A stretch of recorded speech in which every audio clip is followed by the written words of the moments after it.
Thank you for coming. I'd like to talk today about a proposed rally gathering that we're aware of that's occurring in the vicinity of Victoria Square tomorrow at about 12 o'clock. South Australia Police have identified the fact that a protest rally is being organised in relation to the death of George Floyd in the United States, and it is our intention to enable that protest to occur in a peaceful and orderly way, and in doing so I have just signed a direction that allows an exemption to the rules regarding crowd numbers for this particular type of activity. We have given due consideration to the circumstances that have resulted in this rally being organised, and we've also taken into account advice from the Chief Public Health Officer, as well as considering the policing dimensions in relation to the proposed gathering and the need to ensure public safety. On that basis, we have approved the gathering to occur from 12 o'clock tomorrow afternoon in Victoria Square, and we are also contemplating that there may be a march associated with that particular event. Whilst the exemption being provided allows for the gathering to exceed the numbers which are defined in the direction, we are expecting that people will still abide by the social distancing rules and ensure proper hygiene practices are in place. We will have police officers present who will have sanitiser available for the use by people attending the rally, and we'll also encourage people to abide by those social distancing rules if we see any significant concerns regarding that. As with all advice given in relation to activities whilst we're in this period of COVID-19, we are encouraging people who are feeling sick or have any symptoms of unwellness to stay at home and not participate.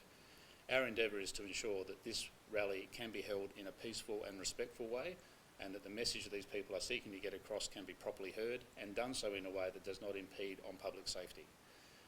Does anyone have any questions? Commissioner, anger palpable on Park Adelaide today from callers who are saying they've been through the hardships, not being able to go to funerals, not being able to attend family events. The Prime Minister a short while ago making a similar comment that Australians who've gone through this should be respected and people should find a different way to rightly demonstrate the death of George Floyd. What's your response to that? What do you say to those people? Well, I certainly sympathise with those sentiments, and myself personally have been impacted by the restrictions that have been in place for the last couple of months. However, this is a unique and extraordinary event. There is a sentiment that suggests that people should have a right to protest on significant matters. We acknowledge that, and there's also the reality with significant numbers of people attending that the potential to prevent it from occurring is also a very difficult challenge for police. We do not want to see confrontation with people who are deliberately breaching a direction under the Emergency Management Act, and the decision has been taken to eliminate that factor by providing the exemption. So this can occur as a peaceful protest, and we are very keen to work with the organisers to ensure that it is peaceful and that it is conducted in accordance with the social distancing principles. Did they say they would breach the order if you didn't get it? We have been endeavouring to make contact with the organisers of this particular rally or protest, and to date we have not been able to make contact with anyone who is taking responsibility for the organisation. It may be because the intent was to conduct a rally or protest that was in contravention of a direction under the Act. Having provided that exemption, we are now hopeful that the organisers for this particular event will come forward and work with police so we can ensure that the event is conducted in a safe and respectful manner, and that we can assist them in making this as successful as possible whilst limiting the potential impact on the community of South Australia, both from a public harm and also a public health point of view. Was there ever consideration of exemption not to be granted? Were you worried about what the repercussions would be if you did allow this protest? I can assure you this has been given significant consideration, and the merits of either an exemption or otherwise have been considered to great detail. I have taken into account advice from the Chief Public Health Officer, and also the fact that community transmission of COVID-19 in South Australia is either virtually non-existent or not at all apparent in our community at the moment. I am aware that we have strong mechanisms in place to deal with any outbreak that may occur, so I'm confident that the risk assessment on this basis has been conducted in a way that provides me the assurance that whilst this is a unique and extraordinary event and it is outside of the normal principles that we're applying in COVID-19, it is one that can be done so safely, and I would expect that people would regard this as a unique decision that should be made in the circumstances. How do you police social distancing We'll be sending officers into a crowd of thousands to work with the people who are participating in the gathering, to work with them, I must stress, and assist people in understanding their obligations from a social distancing and public hygiene point of view, and providing the advice as we have done with every other type of direction that we have in place in South Australia. Our endeavour is to work with the gathering and make sure it is a safe and successful event in the context of what we're dealing with. Obviously, you're hoping that this will be a peaceful protest, but how prepared are you for this potentially turning violent, like we've seen in the US, like we've seen in London? I think this is an opportunity for South Australia to show that we can conduct a peaceful protest just as we've seen in New South Wales and Western Australia. And I think it's an opportunity for us to showcase the fact that we can be heard on significant international issues, but do so in a way which is respectful for the broader community. And that is my hope, that we'll see an event like that. In the event that we see any potential harm to individuals or unlawful activity, then we'll be in a position to deal with that as well. Do you think how realistic is it that if thousands of people go to this, they'll be able to all stay 1.5 metres away from each other? Our intention is that people practice best endeavours to achieve that. It is in Victoria Square. It is a substantial space, and we are hopeful that people take advantage of that space to abide by those social distancing principles as best possible. Would there be any, I know you've given an exception, but is there any, I guess, mechanism if people aren't doing that that you would use? Look, as with every circumstance that we've dealt with whilst we've been applying a compliance methodology to the directions, we will assess all circumstances at the time. The police officers on the ground will be properly briefed in relation to the approach that we are endeavouring to deliver here, which is one of tolerance and support. But if we see significant non-compliance, then that will be assessed and dealt with as appropriate. How is this event allowed to go ahead when and probably can't really control the number of people who can attend this as opposed to events like Anzac Day when probably easier to control the number of people who are gathering? Once again, we've given significant consideration to this, and we've reflected on the decision that we made in relation to Anzac Day. Anzac Day happened on the 25th of April.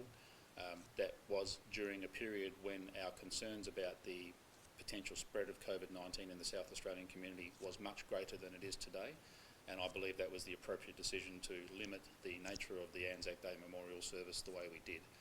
As I've said, the current circumstances in South Australia as they relate to COVID-19 are very different to what they were a month ago, and had we been confronting this decision regarding a protest activity like this a month ago, we may well have taken a very different approach and done what we could to protect the community from a public health point of view. Will there be more police present at this protest tomorrow than there would normally be? Are you concerned about what this protest might look like, especially when you haven't been able to contact the organisers? Well, we've seen protests of this type and on this issue in the past, and generally they are conducted in a safe and respectful way. We recognise the right of people to have their voices heard, and we are here to enable that, and we're here to ensure that it's done in a safe way. We will have sufficient police on scene and available to respond in the event that we see a different type of protest that is not in accordance with what our expectations are. How concerned are you about the potential for a rival protest or some white supremacist? We're monitoring our intelligence feeds as we would normally do to ensure that we are across as much information as we can to be properly prepared for any event that might occur. But once again, I'd be certainly appealing to the organisers of this event to come forward, make contact with police, so that we can assist them in organising this in a way that ensures it will be conducted in a safe manner. Given the nature of George Floyd's death and subsequent protests, the issues that they focused on, are you concerned that the organisers of the protesters won't be open to any approach from police? I think we've seen different stories from different parts of the US and from other parts of Australia and overseas. We've seen violent protests, we've seen looting and behaviour which might be better described as rioting rather than protesting. We've also seen examples where police have been successfully working with communities to ensure that the people's voices can be heard on this particularly important issue. So my hope is that that's what we'll see in South Australia tomorrow, that we'll see a peaceful protest supported by police and conducted safely. Putting the protest aside, just the issue of what's happening in America at the moment, are you having any conversations within SA Police about, I guess, those race issues and how they play out in Australia? I know, as you say, it's different, but we still do have those issues. Are you having those Well, that's a big question. We have a very strong focus on respectful behaviours, not just within the organisation but also in relation to our relationship with the community, and that starts right from the moment someone joins our academy. We have cultural awareness and cultural competency training, and we are continually refreshing that, and we have strict protocols and processes in place in relation to how we interact with the community. And also we look at the use of force, which is a responsibility of police. We are required to use force where necessary, and we have very strict protocols in relation to how that is done so that we minimise the unnecessary harm to individuals we come into contact with. Final questions? No? Thanks, Commissioner. Thank you. Thank you.